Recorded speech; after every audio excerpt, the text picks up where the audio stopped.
what happens when a single missing clause in a clinical trial agreement leaves the pharmaceutical sponsor on the hook for millions of dollars.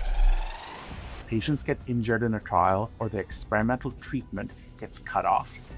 They understandably go after the deepest pockets, the sponsors. How do you draft a bulletproof agreement that shields the sponsor from the plaintiff's crosshairs? The secret isn't just what you include, it's what you explicitly disclaim. So welcome back to the KLF Deep Dive podcast. Today we're taking the legal precedents of clinical trial liability and applying them to the real world of contract drafting. How exactly should case law surrounding sponsor liability shape the way attorneys draft clinical trial agreements, or CTAs? I'll break down the specific clauses you need to include, how to properly define the relationship between the sponsor and the clinical trial site, and how to avoid the deadly trap of negligent drafting liability. So let's start with the biggest vulnerability a sponsor faces: vicarious liability. When a patient is injured by medical negligence during a trial, they may try to claim that the local doctor was acting as an agent of the corporate sponsor. To stop it in its tracks, your CTA, your clinical trial agreement, must explicitly define the trial site and the investigators as independent contractors. In the landmark case of Abney versus Amgen, the court ruled in favor of the sponsor. They based this on the clinical trial agreement. Specifically, it stated that the institution was an independent contractor without the capacity to legally bind Amgen, and it was not acting as an agent or employee. So make sure you have that. This language is critical. Courts have and will look at whether the sponsor has the right to control the day-to-day medical care. By clearly stating in the CTA that the principal investigator is solely responsible for the direction of the trial and the medical care of the subjects, you sever that agency relationship. We saw this exact defense recently in Graw v. Lilly, where the court dismissed the case because the plaintiff could not prove that the sponsor had a contractual right to direct her medical care. Again, keep pointing out the fact that they keep referring to this as medical care, because this topic keeps coming up with my clinical trial sites who assert that they're not engaged in medical care, and the courts obviously see it differently. Moving to my next point. How do you handle the termination of a trial and the drafting of informed consent documents?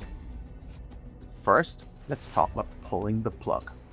When a trial is stopped, patients experiencing positive results may sue for breach of contract. They may want to force the sponsor to keep providing the drug. Your CTA, your clinical trial agreement, must grant the sponsor an absolute out. This may not work in every country, but at least in the US, this might be useful. In the Abney case, the sponsor was protected because the clinical trial agreement specifically allowed them to terminate the agreement immediately upon written notice. Furthermore, the informed consent documents must align with the CTA. They must explicitly warn the patient that the sponsor can stop the study early for scientific or other reasons. Enjoying our content? We'd love to hear more. Please like, comment, share, and find more. What about the consent forms themselves? And that brings us to this dangerous new frontier of negligent drafting.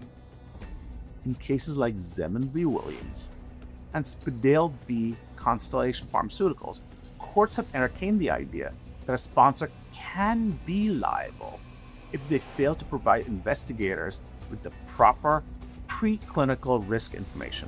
Now, if you're further along, that may also include appropriate clinical information. Because of this, the CTA must clearly define and delineate responsibilities. It must specify that the sponsor will provide the investigator with the necessary preclinical data and safety information. However, again, the CTA must place the legal responsibility actually obtaining the informed consent and directly interacting with the patient squarely on the investigator. And remember, this is all consistent with the guidances. Next up, I'm going to give you the ultimate checklist for your next clinical trial agreement right after this quick break. Make sure to subscribe to this podcast, the KLF Deep Dive Podcast, for a definitive source of intelligent commentary on the law that matters to you. What is the ultimate resolution for sponsor attorneys who are drafting these agreements? Here are your key takeaways. Number one, your CTA must contain an independent contractor clause. This must explicitly deny any agency or employee relationship between the sponsor and the trial site.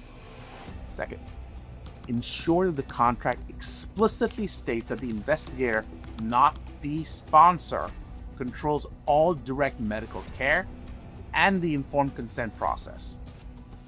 3, give the sponsor the unilateral right to terminate the study immediately upon written notice.